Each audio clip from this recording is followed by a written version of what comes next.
The views and opinions expressed on the following program are those of the host and guests and do not necessarily represent those of any organization, including One Generation Away.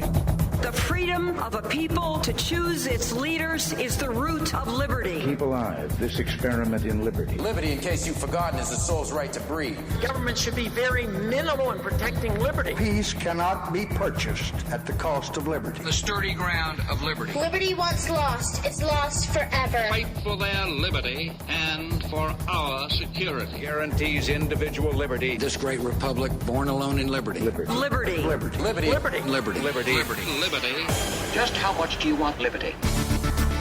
This is Liberty Nation with Tim Donner, a production of LibertyNation.com. Cutting through the double talk, taking on the topics, going after what the politicians really mean, and making it all clear. For your freedom and your liberty. Liberty Nation with Tim Donner. As the nation looks for a way out of a cycle of despair, the left offers up solutions once unthinkable, but now on the table. Welcome back into Liberty Nation Radio, a production of LibertyNation.com and heard from coast to coast on the Radio America Network. Defunding the police. Never thought it could happen?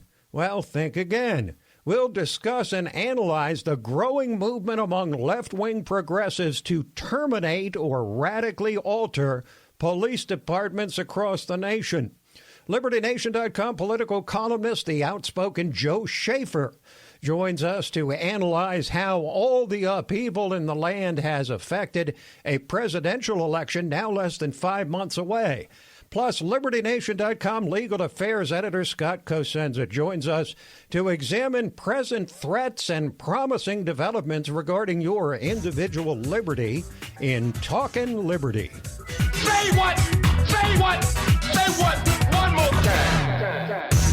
We commence the proceedings with our signature segment, Say What, where we roll out a virtual assembly line of wacky, astonishing, damnable, and ultimately revealing things uttered by politicians and the chattering class. As the aftershocks of a spate of mob violence settled into a nation shaken and stirred by first the pandemic, then the police execution of an unarmed citizen, and then the widespread protests in the nation's largest urban centers, often peaceful, all too often violent. We're now hearing calls for radical reform in police departments across the land. There's a growing movement sparked by Black Lives Matter to defund the cops. Now, lest you be confused by what this means, it's not just reducing funding, but ending it.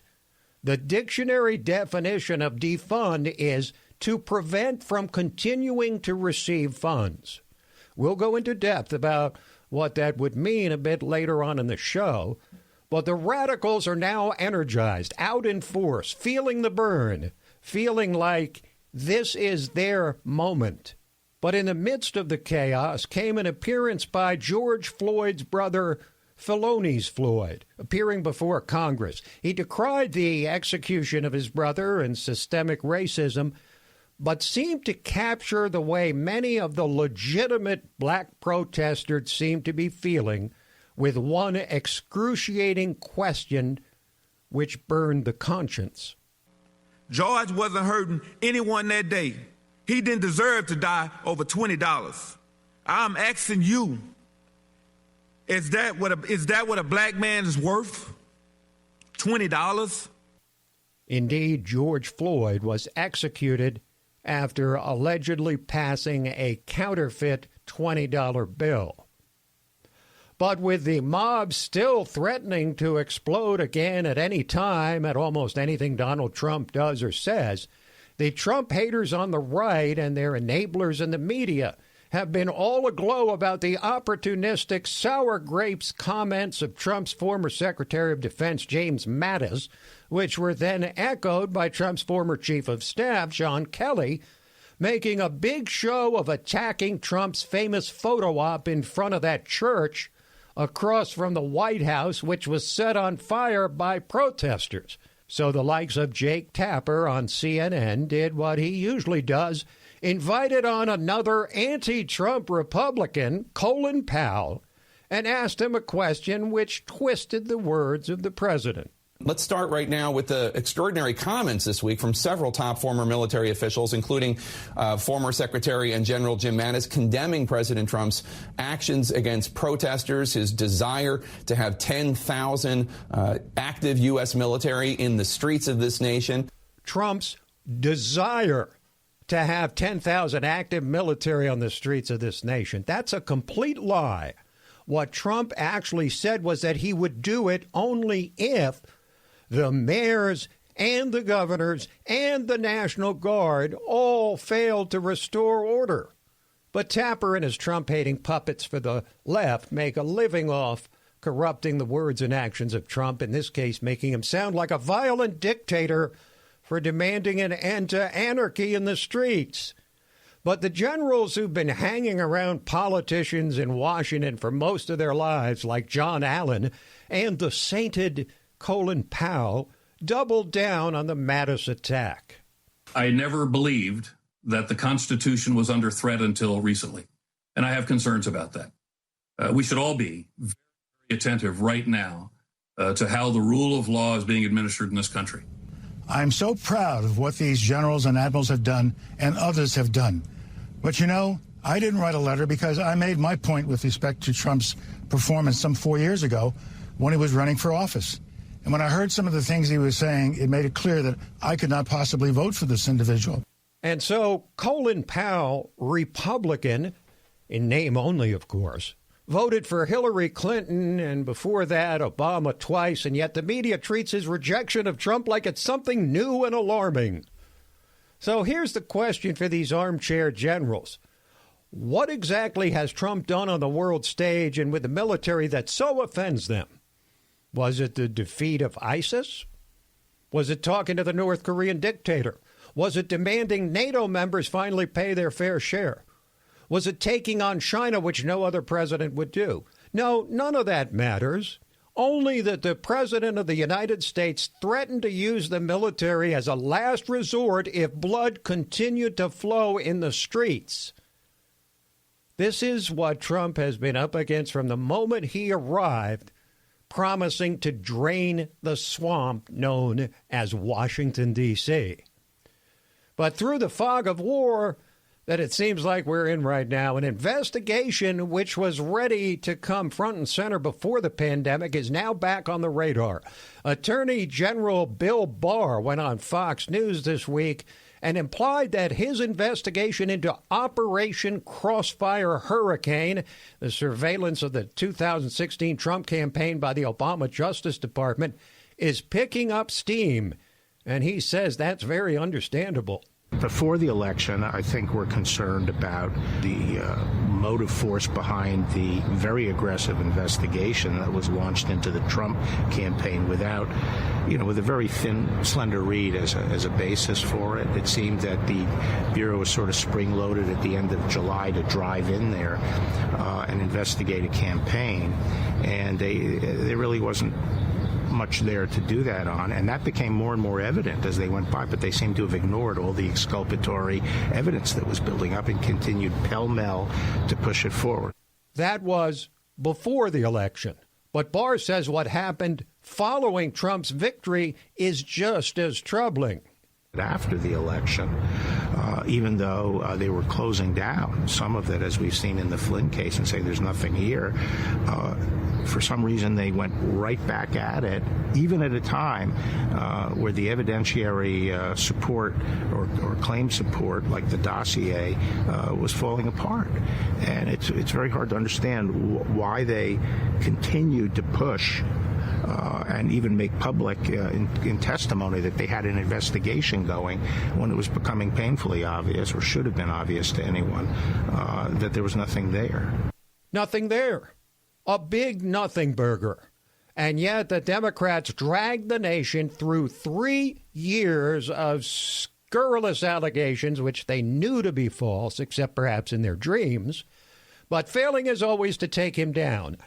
And, of course, now they're saying the whole thing is just old news. And, of course, the elite media is, as always, in full lockstep. We close with a classic sign of the times. It came when angry left-wing legal commentator Areva Martin appeared on the radio show of conservative David Webb discussing, what else? White privilege. That's a whole nother long conversation about white privilege and things that you have the privilege of doing that people of color don't have the privilege of. How do I have the privilege of white privilege? David, by virtue of being a white male, you have white privilege. Areva, I hate to break it to you, but you should have been better prepped. I'm black. Was there a hole for her to climb into? Want to get away? I hate when those pesky facts get in the way of a terrific narrative. We'll take a quick break and then come back to discuss how the left has made life good for the worst among us. Liberty Nation with Tim Donner. Stay ahead of the curve with LibertyNation.com. With one click, you get tomorrow's news today with LNTV's Hot Topics and Analysis, Liberty Nation Radio, The Uprising and Rabbit Hole podcasts, and dozens of insightful original articles.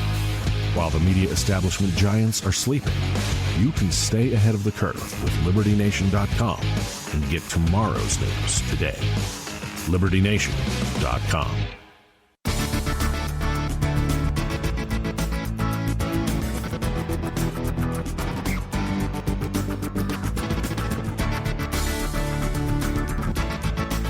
We believe that all men are entitled to the blessings of liberty.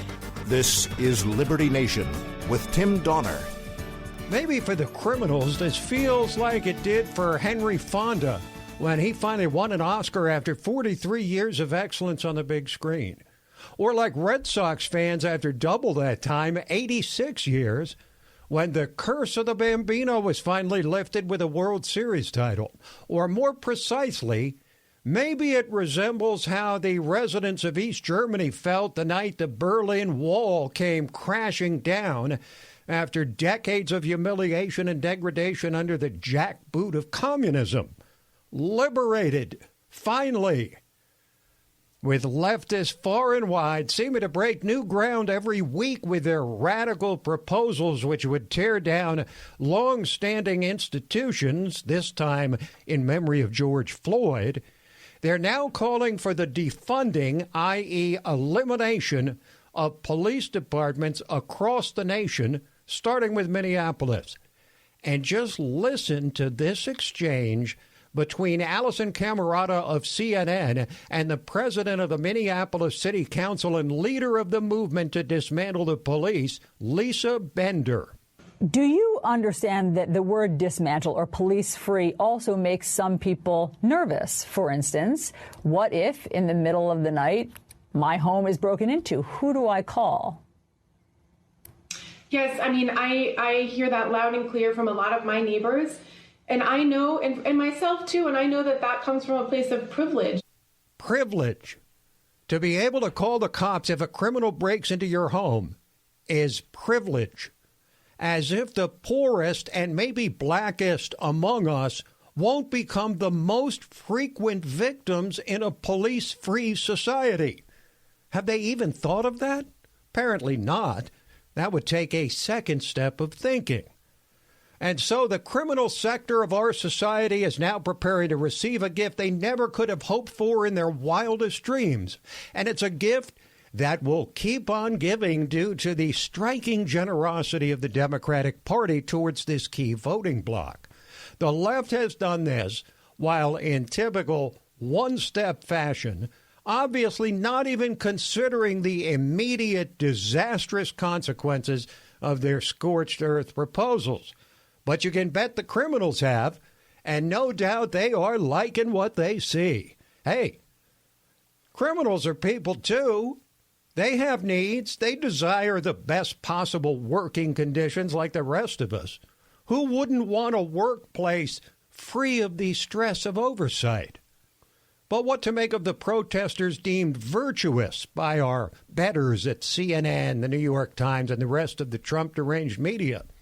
They elevate Black Lives Matter to full legitimacy empowering the type of unspeakably pathetic scene too many of us witnessed just last week.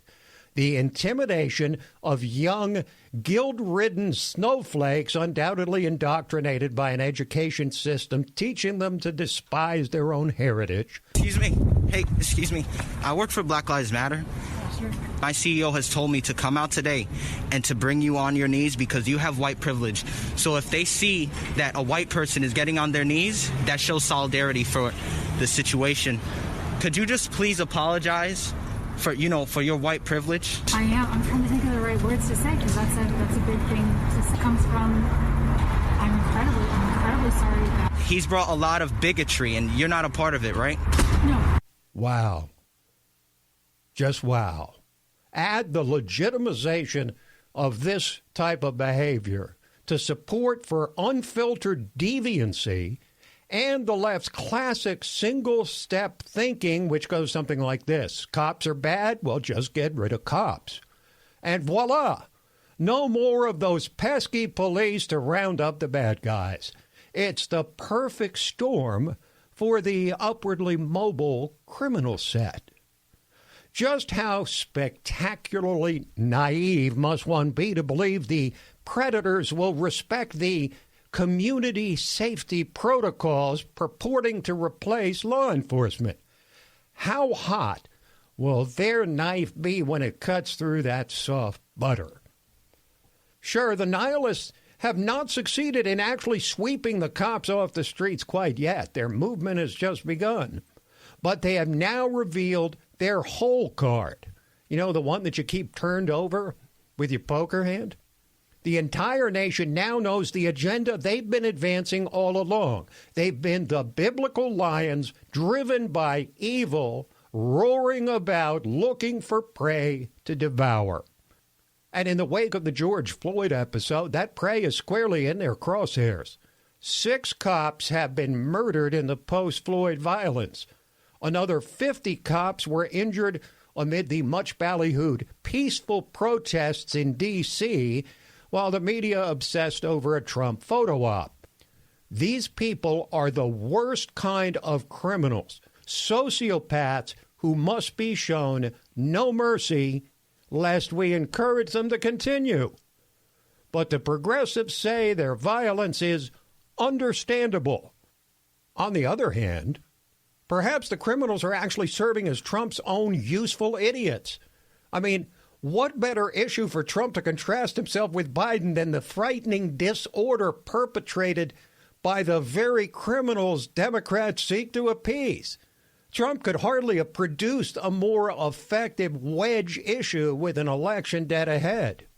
So the radicals, with the aid and comfort of useful idiots, have kept hope alive for the deviant demographic in our midst. The criminals are now fully empowered by no less than the tacit, if not explicit, endorsement of one of the 2 major political parties in the United States of America. Life is good for the worst among us, and with the undying support of progressives and their agents in the elite media, it could get even better come November 3rd. But has Joe Biden really taken the lead in the presidential race, as recent polls suggest? We'll talk over the state of play in the 2020 presidential election when we return.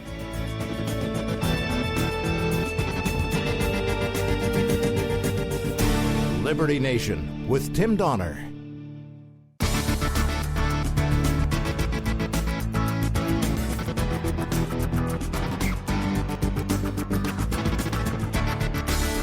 Far more important than my political future and far more important than yours, the well-being of our country. This is Liberty Nation with Tim Donner. Just when we were getting accustomed to the sweeping change in the political landscape with the onset of the COVID pandemic replacing the economy as the number one issue in the upcoming election, along comes the execution of George Floyd and the peaceful and violent protests that have ensued, throwing yet another massive monkey wrench into a political climate that we can well describe as confusing at best. Here to help us cut through that confusion with the sharp knife he usually brings to our regular discussions here on LN Radio is the remarkably insightful and outspoken political columnist for LibertyNation.com, Joe Schaeffer. Welcome back, Joe. Hello, Tim. Thanks for having me again. Pleasure as always. So, Joe, of all the radical proposals this increasingly radical left-wing movement has put forward over these last 3.5 years of the Trump era, where does defunding the police fall in the pecking order? Yeah, I just think it's par for the course. We've been writing, you and I have both been writing about this at Liberty Nation for a couple years now. The Democrats as a party are driving headlong off a progressive cliff. Look at the presidential primary they had, those debates, those crazy talking points, raising their hands for free health care for illegals, transgender kids asking questions, climate change radicalism. This is what they want to do. Abolish the police? Sure, why not? They've been talking about this stuff for a couple years now, and they're just going headlong off that cliff. So this is just another pedal to the metal to the pedal, whatever moment. And, they're heading for that cliff. Now, Joe, adding to what you said, throw in Russian collusion, the Barr investigation, impeachment, and all the craziness that you described in those debates. These were all big issues before the COVID and George Floyd happened. How significant do you think these things now become on Election Day? I think it's going to die down a lot like these other trumped up issues like the Kavanaugh Supreme Court nomination and the Russia hoax and the impeachment thing, which seemed like such a big deal at the time. They're so overhyped that they disappear almost just as quickly, which is too bad in this case because, like you said, there is an actual genuine issue here. Some kind of well-thought-out police reform might not be such a bad idea, and it's certainly worth talking about. But hysteria is not the way to go about it. And when you see this kind of hysteria, you have to question how sincere these people are. And are they really about just causing anarchy, just causing chaos to advance a higher political agenda, which is to get rid of Donald Trump? And because, quite frankly, these are cultural Marxists and they want to impose a radical view on society. It hurts them in the long run because it's gonna blow up and then it's gonna crest and then they're gonna move on to something else. And it makes them look very shallow. And I don't think they realize how shallow they look. Well, let's talk Joe Biden as long as we're talking shallow. He says he doesn't want to defund the police. But can he make it stick? Can he make that stick with the radicals in his party, considering his default position on most issues is to bow to the demands of the loudest, most radical voices, even when, like Black Lives Matter, it's ultimately a very small constituency with a dramatically outsized impact on the public debate?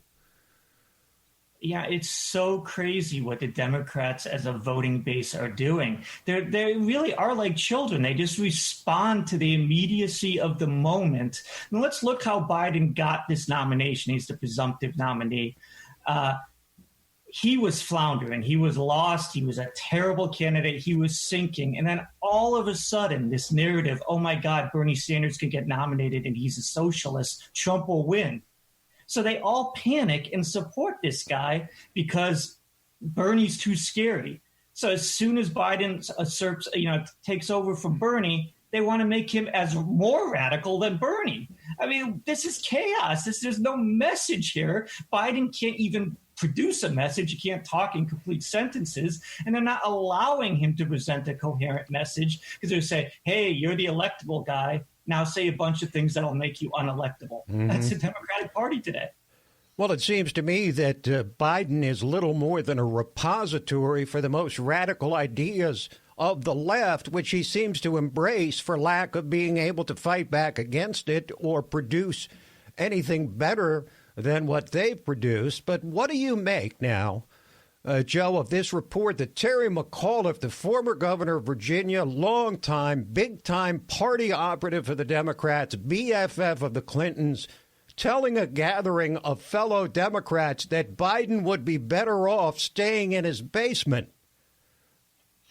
I think he's right. I mean, if you want to say that, it speaks volumes about just the low regard they have for their own presumptive presidential nominee. But he's right. Biden can only hurt himself getting out in public with, his gaffe-prone nature.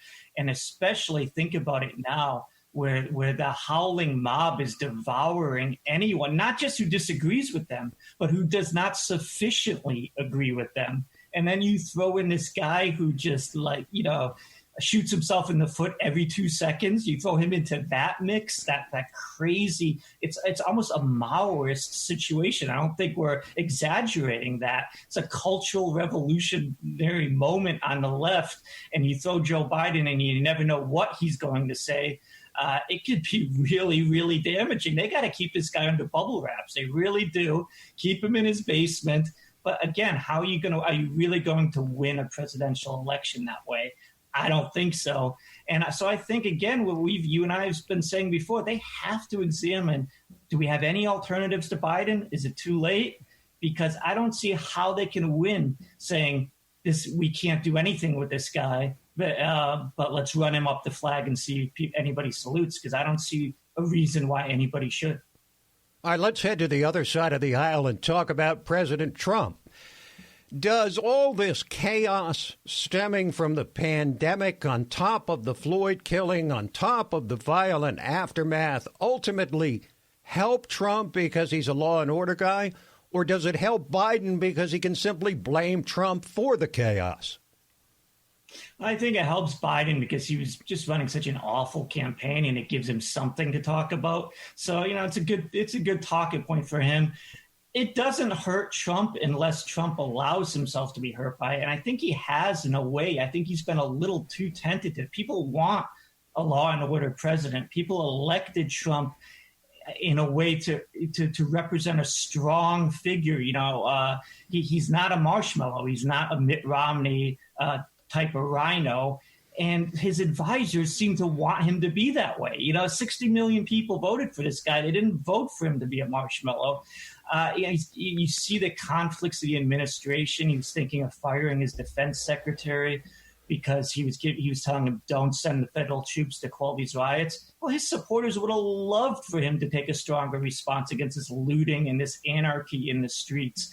So I think the only way Trump can be hurt by this is if he allows himself to be hurt. If he just sticks to the arguments he's made all along, he'll be just fine.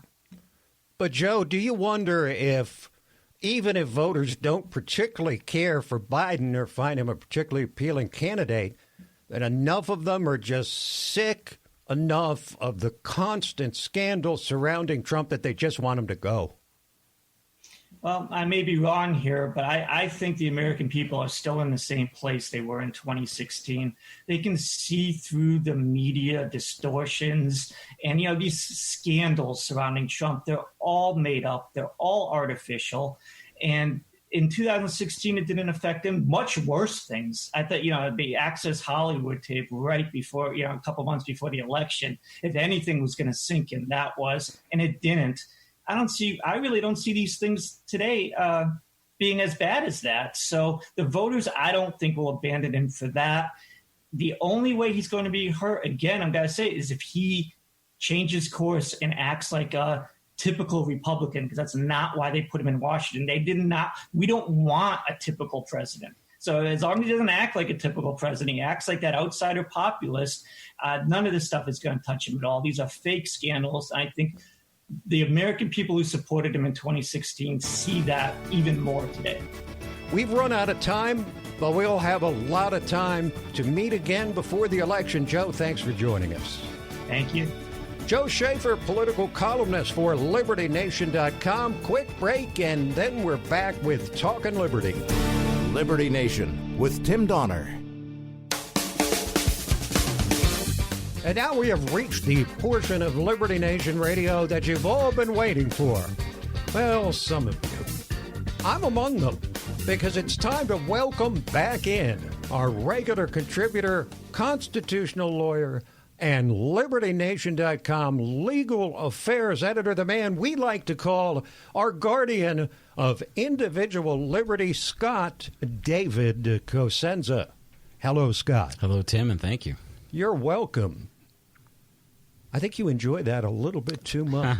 Okay, now, Scott, the Democrats have introduced a police reform bill in the House. In its current form, it seems unlikely to pass. We'll talk about a couple of elements that Republicans and Democrats, omnibus reform, i.e. spending bill, in the House. But among the reforms that are in that bill is on something called qualified immunity. And you can clarify for us what that is and why it needs to be reformed. Qualified immunity, simply stated, is how police officers can often avoid civil monetary damages if they violate somebody's rights in a court judgment. And what happened was there are laws that give people the ability to sue police officers or other public officials who violate the rights of the people. But the court has said that there's this immunity doctrine that they've applied in order to give relief to officials who inadvertently violate these rights. Now, the evolution of that law, Tim, in the last 40, 50 years has provided a situation where it's almost impossible to actually hold officials' feet to the fire and get them to be ruled liable because of the way the courts have carved out this immunity ruling. For instance, in New Mexico, we have a case where a motorist was driving down the road, suspected of having drugs, asked to give a consent search, and did. He let the cops search his car. They searched for over 2 hours, found nothing. 2 hours? Yes. Wow. Deputy Javier Peru didn't give up on searching Mr. Timothy Young. As you might imagine, it's not a white-black dynamic we have here. Right. It's a police-citizen dynamic. It's a blue citizen dynamic. Yeah. That's exactly right. And so he carted Mr. Young off to the hospital and ordered a doctor to X-ray him. No drugs were found. And then then got a search warrant and told the doctor that the search warrant included his person and ordered the doctor to digitally examine Mr. Young. No drugs were found. So this is a guy, you think about the kind of day that Mr. Young has had, right? He sues, and the police were basically let off. They said, no, they have qualified immunity because lying to a doctor about whether you have a court's permission to digitally examine someone hadn't been an issue that that court had litigated yet. And so under the qualified immunity doctrine, they were saying, well, they have qualified immunity, but going forward, new police encounters, they would know. Well, the court here has said no, they're not going to grant qualified immunity in this case. But that's the kind of thing that people are fighting against. That said, these are all violations or court cases that happen after the violation of rights. So unfortunately, I don't think this is going to mean a sea change, even if it does pass, for how we're policed in the United States. But I think it is a reform that's worth undertaking in any case. Of course, the Democrats control the House, so this is their bill. Republicans agree with them really so far on only a couple of items. One of them, the national ban on chokeholds. And last I looked, the pro-chokehold movement had not grown into something that's a thing yet. Don't hold your breath for marchers in the streets. I don't think so. I think that one will get through. The other one is for a national registry on police misconduct so that when a report of police conduct is filed, it will be part of a national registry, so it will be presumably available to the general public or at least to law enforcement officials at the federal level, Justice Department. This is one of those things, Tim, where it has the capacity to really help and also the capacity to be a nothing burger, depending on how they do it. One of the things that police officers are known for doing is resigning in lieu of undergoing discipline. So they perform some action at Department A, and they get in trouble for it or think they're going to get in trouble for it. And while that case is being heard through the often Byzantine disciplinary processes that the union contracts allow for, they simply quit. And therefore, they can apply for a new police officer job the next day. And so if this type of registry can stop that kind of going on, then I think it has the potential to make some real differences. We do have a problem where those rotten apples are not being weeded out like they should, and more and careful scrutiny of the licensed police officers, I think, is a good thing. It wouldn't be bad, too, if the true whistleblower, there's another word that's been corrupted in the last couple of years, but the true police whistleblowers had a degree of protection that would allow them to come forward, because as we've talked about before, nobody knows a bad cop and can identify him better than a good cop. The problem is the culture surrounding it. Absolutely right. We had a case that came out, I think, Fort Pierce, Florida this week, where a number of police officers were fired. And it was the case of a white man who was hurling racial epithets at a black female police officer. Her partner, a white man, beat the other white man. So it was blue standing up for blue, right? But he did so, of course, in violation of that person's rights. You're not allowed to beat somebody because they're saying something to your partner that you don't like. And there were lots of cops in that room, and none of them did anything about it when it was happening. So, you know, Scott, we've been inundated with images of George Floyd and that 8 minutes and 46 seconds of video. People see a black man with a cop with his knee on his neck. You know what I see? I see a citizen with a cop with his knee on his neck. And that's why white people, broadly speaking, are just as outraged about that incident, because they don't see a black or white person. They see a citizen. Well, not only that, Tim, there are far more white people in this country than black people, and we need a fix with the police, too. It's not okay if they just change things the way police deal with black people. Police need to respect the rights of all people. This whole Chauvin incident to me was more of a power assertion than anything else. Now, but the cause of those who've been defending the cops was not helped, Scott, when videos came out of cops slashing tires at protests in Minneapolis. I mean, I think the week has been full, Tim, of everybody giving plenty of bad examples for the worst fears that people have of them, police included. And this so the Minneapolis State Police just slashed dozens and dozens of cars' tires, and I don't mean one tire on a car, all 4 tires on the cars that they slashed. They said, in response to questions about why they did so, that they only did it to cars that they feared would be used as weapons because they had bricks or other things inside them. But then it was later learned that nationally known reporters' cars that were rent-a-cars that had nothing at all inside them, they all had these 4 tires slashed. There's plenty of video out them with the cops just slashing tires. And the victims of this thought it was the rioter Antifa types, as you might imagine. And then only later, days later, the video comes out that shows these cops doing it.